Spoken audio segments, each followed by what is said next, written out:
રાધે રાધે વિદ્યાર્થી મિત્રો, કેમ છો? મજામાં? આજનો આપણો ટોપિક છે 2024 ના મહત્વના પદાધિકારીઓ.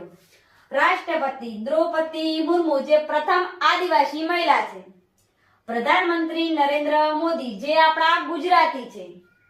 ગૃહમંત્રી અમિત શાહ તે પણ આપણા ગુજરાતી છે. કૃષિ મંત્રી અર્જુન મુંડા. રક્ષા મંત્રી છે રાજનાથ સિંહ. વિદેશ મંત્રી એસ જયશંકર.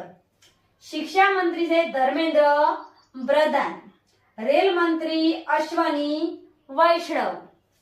પ્રવાસ મંત્રી ડોક્ટર કિશન રેડ્ડી. ખેલ મંત્રી અનુરાગ ઠાકુર. સડક પરિવહન મંત્રી નીતિન ગડકરી. જનજાતીય મંત્રી અર્જુન મુંડા.